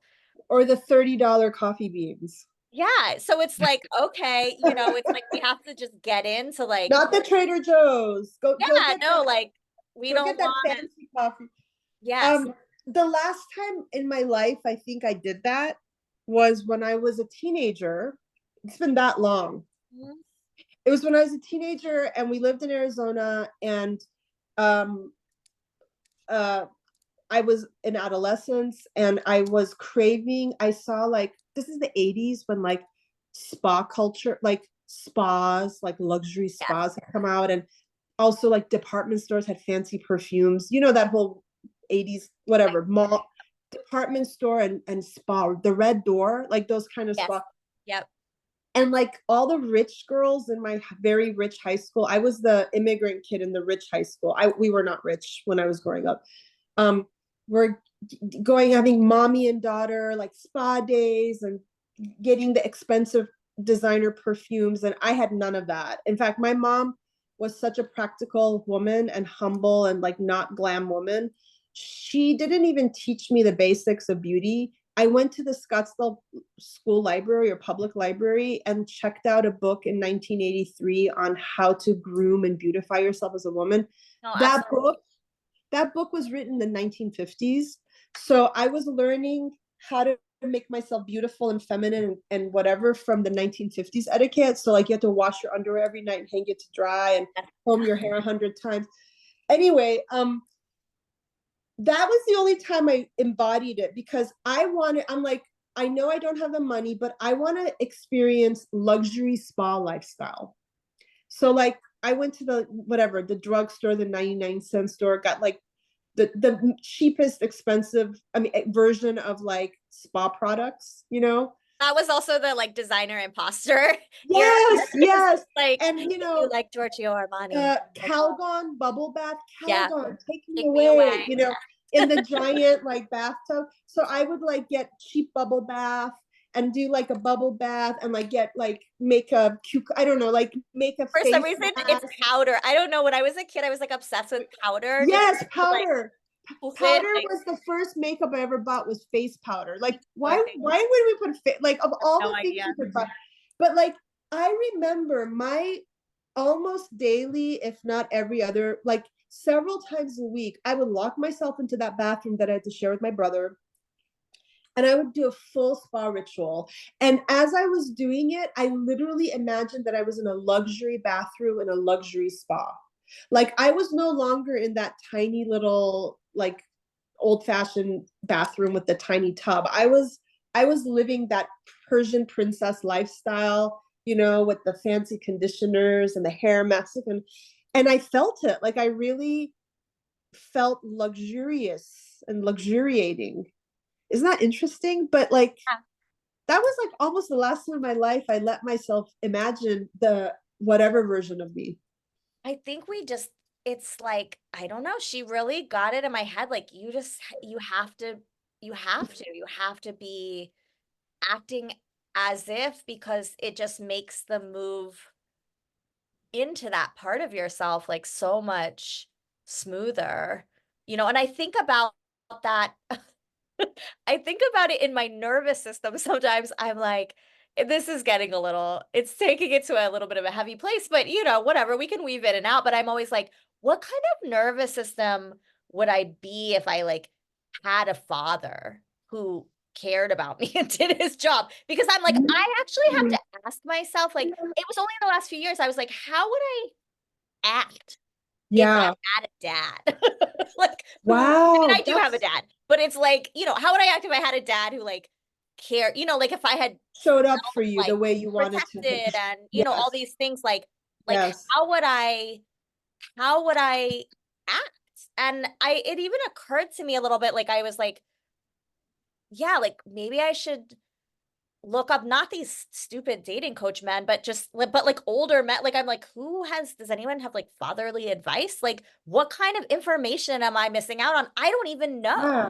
Because how would I even That's know so what would I interesting. be like? So I really Yeah. tried to like, you know, embody or like if I didn't feel if I'm having like a very strong reaction and there's like a very strong insecurity coming up, like I'm just like, okay, if I can kind of mind game myself out of it just to feel it in my body for like a minute, like what if I didn't feel like what if I hadn't had the experiences that led me to like having this insecurity that's basically just irrelevant, you know, it's random, right? Like my insecurities are random. So what if I just didn't feel this way and to really, yeah, to really inhabit it. So this form of embodying, not just like trying to understand who Um, you are, but like really to try to be like, how do I embody aspirationally, even? yeah. Somebody had a question about this. Let's I see. think it's Tess had a question about the kind of like, Okay, im- be it okay, the be it till it reflects your life, fake it till you make it. How long does it take on average for everyone to try this out? I've been doing the conscious embodiment for 2 weeks, and there's subconscious blocking I have to get rid of. I feel, I mean, that's the like burning off the gunk, you know, stuff, but I, I don't know. I mean, to be totally honest, I feel like in my business, I've hit points, you know, with working with a coach and then working with this money witch person where I'm just sort of like, I sometimes it goes much longer than you want it to. You know, like the timeline is not just like, oh, you do this for 2 weeks and sometimes I think it can be, but sometimes it's like we're doing this for 2 years. Like it feels you just feel insane. You feel delusional. You feel like it's never gonna happen. It's, you know, and you just yeah, have to stay committed to your vision, I think, and your knowingness of like, this is it. And so somehow I have to just say, like, I don't understand the timeline and I accept that I still am holding it as true. Like, it's almost like the proof, right? We're like, oh, I need proof. That's an insecurity. I need this proof that that I'm in the right lane. Or hmm, it just gets exhausting, you know, like I'm like, how long can you commit to a thing and try to manifest it without making enough money or without like, you know, getting that reciprocity or without getting the affirmation? Um, but I think timeline is a struggle, right? Like God's timeline is not my timeline, you know, yeah, for sure. universe is working in these Yeah, broad, deep time swaths, right? Like some of this stuff is like multi-generational lineage pieces. Like it's not just going to be like boom in my lifetime. But how do we hold that and hold like I'm going to I'm going to be in it until it's true. Um yeah, it's just faith, like deep faith and belief in self. I think it's fine to be a little delulu, you know? Like, what else? You can do whatever you want. It's your life. Like, if you want to spend it being like delusionally dedicated to like your desires, like, so fucking what? Like, truly. that's really interesting. Hmm. There's two times in my adult life where I was able to overcome my personal blocks of being able to put out a number, like I need to make this much Yeah. money, or because that's one of my things. I mean, I'm sure many of us have this, but I do see how it works. Like if you're clear, and the first time was when I was graduating from design school, and my dad, actually both of these, my dad's done a really good job, if I allow him, which I usually resist, to kind of coach me in this way, because I have a rebellious streak with him a lot. When I was graduating, I was like 4 months away from graduating, and he's like, hey, I just want to remind you that even though we kind of helped you with your living expenses in New York while you were at design school, the minute you graduate, you are on your own. So I recommend you fax me, because it was the 90s. I recommend you fax me a scenario A and a scenario B of what you think your realistic employment and revenue is going to be. And so I did a realistic and then like my reach, and my realistic was, I'm going to get hired to be like an assistant designer at one of the many New York, whatever, for like $15,000 a year. I'm going to live with like 10 roommates, and it's going to take me a few years. Ramen every day. Yeah. Yep. And I'm going to just do that until I get my lucky break and move up in that world, because that's how it was. And like my plan, the second scenario is, I don't know how, this is not realistic for someone like me, but somehow I'm going to get not an assistant design job, but I'm going to go to the next level. I'm going to start at the next level right out of school. And I'm going to start at $45,000 a year, which in the year 1999 was a good amount of, that was a nice amount of money, especially for like right out of design school. And so I'm like, but I have no idea where, how this would happen. I put that out because he really pressured me. I would not have created that. I would not have put those numbers down if he hadn't pushed me. I would never have done that. And then I didn't think about it. I didn't think about that. I kept doing my studies and my classes. And then I saw there was this red and white bullseye logo on a piece of paper on the bulletin board. The year was 1999. Turned out that Target had put out a national design competition to find their talent to make their first design team. And at that point, Target didn't exist the way it does now. It wasn't considered a fashion forward place, Anyway, long story short, I did my best. I didn't tell my professors or anyone that I was applying for this thing. I did it. And lo and behold, I won the grand prize. And guess what the grand prize was? It was supposed to be an entry-level design job, but when I went and interviewed, they were so impressed with my questions and my vision, they bumped me up and started me at the second role and gave me a starting salary of $49,000. Yeah. Isn't that amazing? Yeah. And you'd think if I had that experience as a young person, I would have faith that I should continue to do that. But it's funny how quickly we forget these magic blessings that we get, like that should have given me a thing, like put out that number. You don't know the how, you don't know how life's going to unfold. I could have never predicted a competition would happen and that I'd win it and that XYZ. I could never have planned that, Yeah. So that's an example. I love that. I love that your dad money witched you. He did a great. Well, can you tell us how we can find you?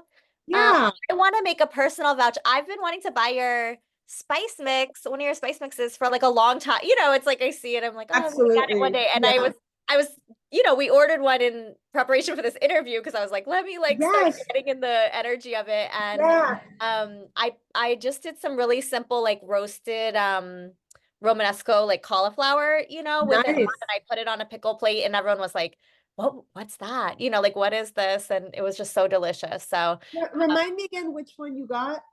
The I don't know how you pronounce it, but the Persian Mexican mix. The Persian one. Mm-hmm.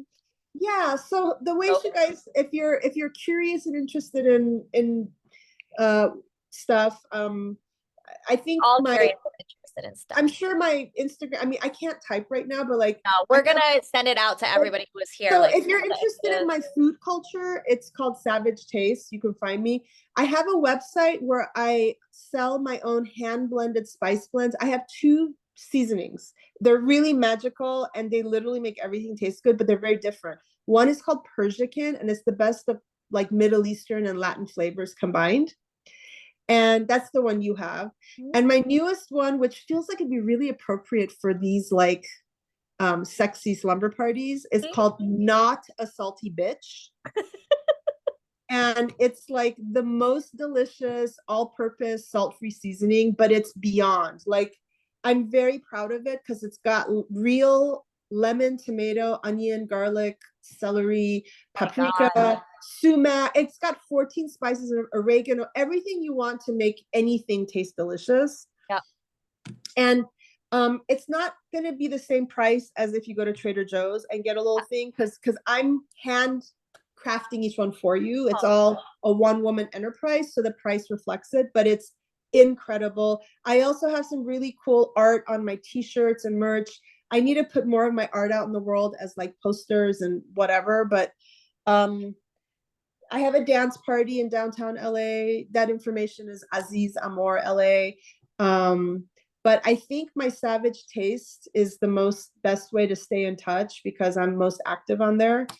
And I'm trying to make a commitment to myself. And since I'm saying it publicly around all you all, it makes me feel like I have to keep my commitments. Is I have a hard time selling myself, selling my products, putting myself out there. It feels really cringe to me. And so therefore I don't really do a very good job of it. And I'm trying to get better at like taking up space in the social media world. And yeah, I need to take up more space because any of us who are putting ourselves out there, and we need to be okay with taking up space. I'm trying to get my hat back. Yeah. Right. Yeah. So, I know. I'm excited to have a hangout where we make vision boards and talk about marketing. Love that. I would love that. This is beautiful. We love to witness you. Thank you for putting yourself out in the world so that we can. I feel pretty confident that everyone who is here today is going to be seeking you out and seeking ways to engage with like just all the magic that you are already embodying, that we like see you Thank you embody. so much. Yeah. Everything you need to access for me is in the link in bio at Savage Taste. Yeah. You know, all my stuff is over there. So thank you for having me. This gift too. You have like wonderful, such a gifty world. Yeah, this was a great conversation. Great. There was like a awesome comment earlier that was like, this is one of the realest conversations I've ever heard. And I was like, okay, this is great. These conversations are so good. Thank you, all of you who chose to spend your Friday early evening with us. That's generous of all of you to come and join us, and I appreciate it. And this is really heartwarming. I feel my soul feels very nurtured from this conversation. So thank you. Absolutely agree. I'm going to an event tomorrow that some friends do called Soul Spa, and it was making me think of this. I was like, this is like Soul Spa. Yes. Yeah. I love that. Beautiful. Very Well, cool. blessings to all of you. Good night. Thank you for being here. Make sure you register for the August event, and yeah, we'll all see each other in real life and on the internet. Bye. Bye, everyone. Bye. Thank you.